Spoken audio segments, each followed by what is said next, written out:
स्वयं नारद शंभु कुमार कपिलो मनु प्रहलादो जन को भीष्मो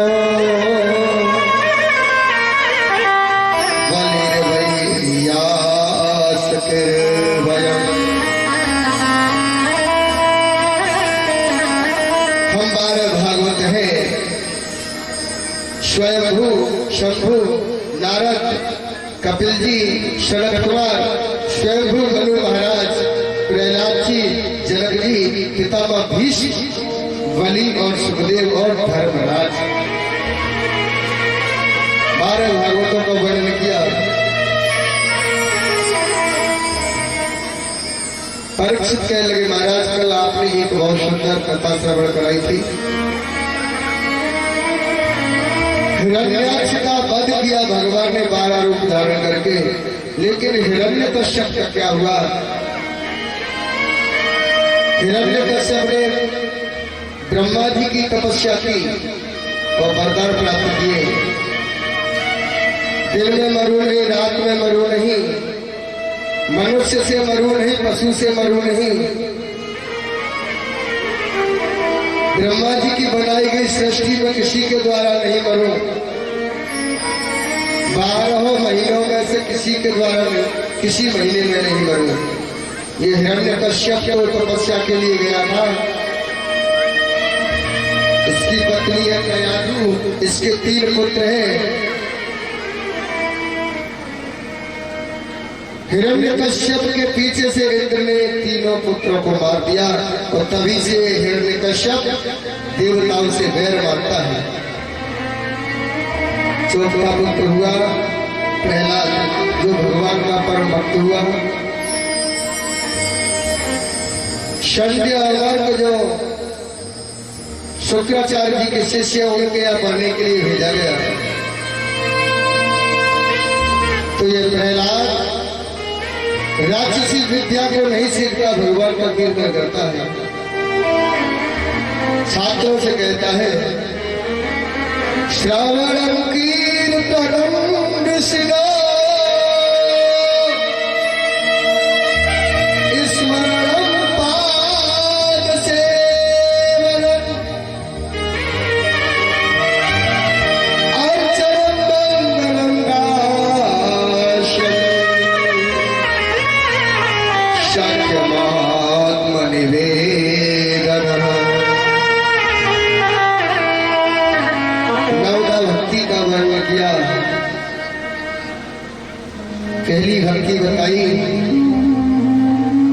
संतों का संग करे, कीर्तन करे, भगवान की कथाओं को सुने।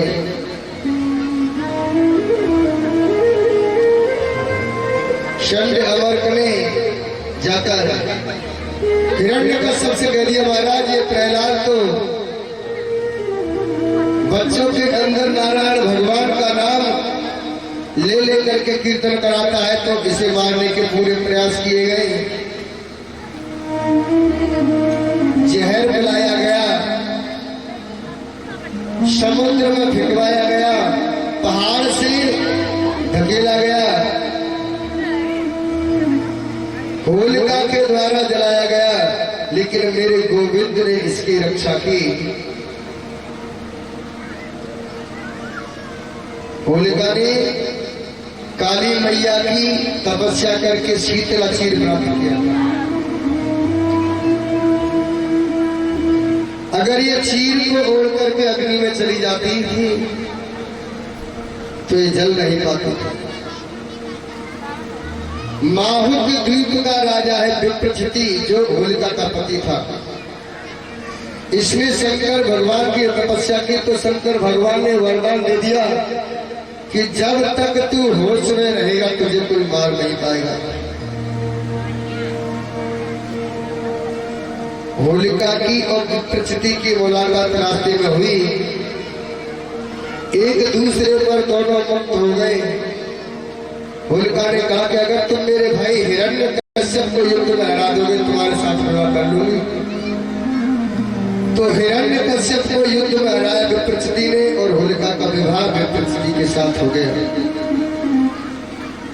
एक व्यक्ति जीवन भर कुश्ती जीतता रहा हो और कैसे भी हार जाए तो उसे नींद नहीं आती।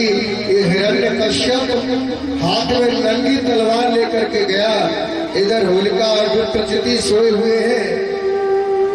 काली मैया का दिया गया शीतला चीर इसके सर से नीचे गिर गया। काली मैया ने कहा था जिस दिन तेरा चीर सर से नीचे गिर जाएगा उसी दिन तू विधवा हो जाएगी। विप्रचिति शराब पी करके नशे में बेहोश होकर के सो गया। हिरण्यकश्यप ने गर्दन में तलवार मारी, सर धड़ से अलग कर दिया। अब आप ही बताइए मैया हो, जीवन में एक बार ही सर से साड़ी का पल्लू नीचे गिरा, विधवा हो गई। हमारी माता बहनें जो साड़ी के पल्लू को कंधे पर डाल करके चलते हैं, मैं नहीं कहता भागवत कह रहे, उनके पति की उम्र कम हो जाती है।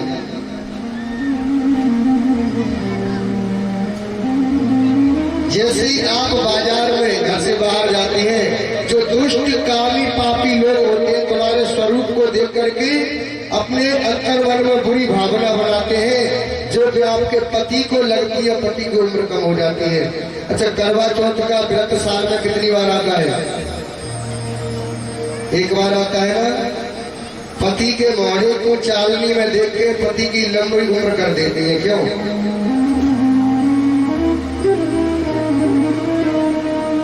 जिससे पति की उम्र बढ़ जाए, दीर्घायु हो जाए। और शास्त्र कहते हैं कि जो स्त्रियां अपने वालों को कटाती है, केसों को कटाती है, उनके पति की उम्र कम हो जाती है। गांवों में तब भी आजकल धर्म है, शहरों में जाकर के देखो, साल में कम से कम 10-8 बार ब्यूटी पार्लर पर चली जाती है, बालों को कटा के आ जाते हैं। स्त्री का सबसे बड़ा श्रृंगार होता है बाल, और बालों को कटा लेती है।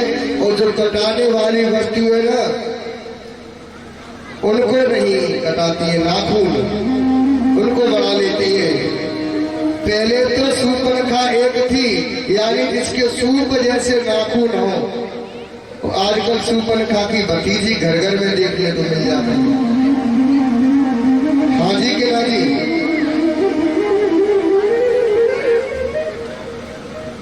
मेरे भागवत प्रेमियों, एक स्त्री की मांग पराये पुरुष को नहीं देखनी चाहिए। आजकल तो माता मांग भरने की पद्धति ही बदल दी है। थोड़ा टीका सा लगा लेती, मांग भर गई। मांग भी ज्यादातर माताएं टेढ़ी निकालती है। अब टेढ़ी मांग का मतलब क्या होता है? सीधी मांग का मतलब ये होता है, एक बेटी की शादी होती है तो पंडित जी मांग भरवाते हैं वर के द्वारा। शादी से पहले बेटी की जितनी मांग होती है उनको कौन पूरी करता है? बेटी का पिता। बेटी कभी तो कहती है कि मुझे फीस की जरूरत है, कभी कहती है मुझे कॉपी की जरूरत है, कभी किताब की। तो बेटी की जितनी मांग होती है उनको बेटी का पिता पूरी करता है। जब शादी होती है, एक वर कन्या की मांग भरता है। आज तक तुम्हारी जितनी मांग थी तुम्हारे पिता ने पूरी करी, आज के बाद तो तुम्हारी जितनी मांग होगी उनको मैं भरूंगा, यानी मैं पूरी करूंगा। लेकिन आजकल स्त्रियों की माता बहनों की मांग बिल्कुल टेढ़ी हो चुकी है। टेढ़ी मांग का मतलब क्या होता है?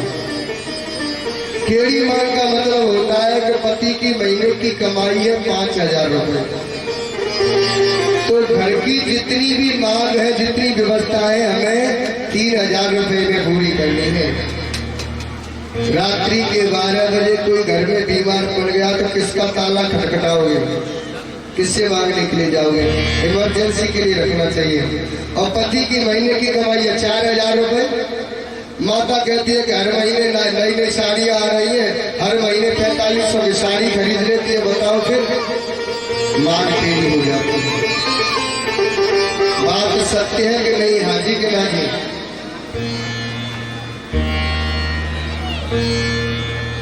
होलिका को विधवा बना दिया। अच्छा, होलिका ने भी प्रतिज्ञा कर ली कि तूने मेरे पति को मारा है, मैं तेरे परिवार को ही नष्ट कर। और ये होलिका बात बदल करके कहने लगी कि इस प्रहलाद को तो मैं ही मार दूंगी।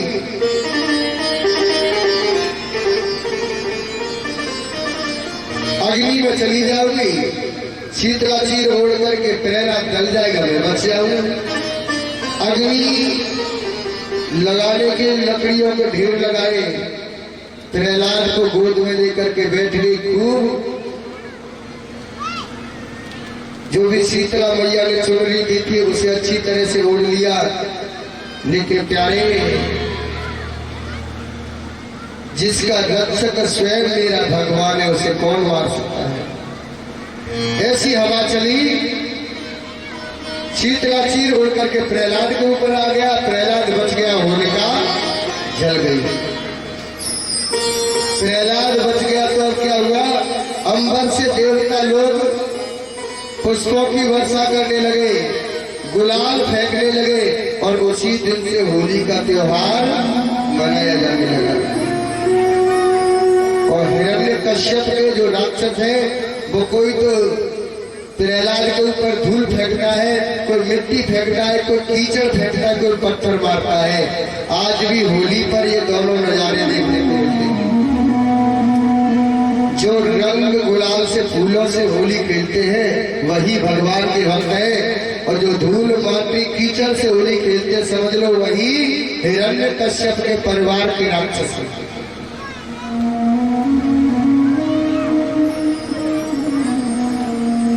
अब की बार एक गर्म लोहे का खंभा करवाया और हिरण्यकश्यप ने कहा कि बता तेरा भगवान कहाँ है? तो प्रहलाद ने कहा कि मुझ में भी है, तुझ में भी है, तुम्हारे खड़क में भी है और खंभे में भी है। इस खंभे में भी है? बोले हाँ। अब भगवान से प्रार्थना करा, ही भगवान मैंने खंभे में आपको बता तो दिया, लेकिन अगर खंभे के द्वारा आज आप प्रकट नहीं होकर के आए तो दुनिया वाले ये बात नहीं मानेंगे कि भगवान कर में वास करता है। जैसे ही हिरण्यकश्यप ने खंभे में तलवार मारी, नरसिंह भगवान प्रकट हो गए। बोलिए नरसिंह भगवान की। हिरण्यकश्यप और नरसिंह भगवान का युद्ध हुआ, सुबह से 7 हो गए युद्ध करते करते। और जब संध्या का समय आया तो बीच देहरी में हिरण्यकश्यप को अपनी जंघाओं पर लिटा लिया। बोले अब तुझे मरना पड़ेगा, तूने मेरे भक्त को बहुत सताया। तो हिरण्यकश्यप बोला कि तुम मुझे नहीं मार पाओगे क्योंकि मैंने वरदान प्राप्त किए हैं, दिन में मरू नहीं, रात में मरू नहीं। बोल दिन है कि रात है, न दिन है न रात है, तो संध्या का समय है। मैंने वरदान प्राप्त किया है कि नर से मरू नहीं, पशु से मरू नहीं। बोल मैं मनुष्य हूँ या पशु? ना तो तुम मनुष्य हो ना पशु, तुम तो दोनों ही हो। तो फिर मरेगा नहीं। मैंने वरदान प्राप्त किया है कि 12 महीनों में से किसी महीने में नहीं मरूं। तो भगवान ने कहा कि मैंने तेरे लिए ही तो स्पेशल महीना निकाला है अधिक मास का, जिसे मलमास कहते हैं। फिर हिरण्यकश्यप ने कहा कि फिर भी नहीं मार सकते, मैंने वरदान प्राप्त किया है कि ब्रह्मा की बनाई गई सृष्टि वैसे किसी के द्वारा नहीं मरूं। तो दुष्ट ब्रह्मा जी मुझे नहीं बनाते, मैं उल्टा ब्रह्मा को बनाता हूँ। अपने तीक्ष्ण नाखूनों से हिरण्यकश्यप ने हृदय को विदीर्ण कर दिया, बंद कर दिया, अंतड़ियों को अपने गले में डाल दिया।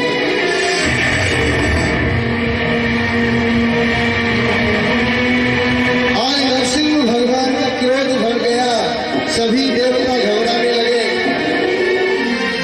तो देवताओं ने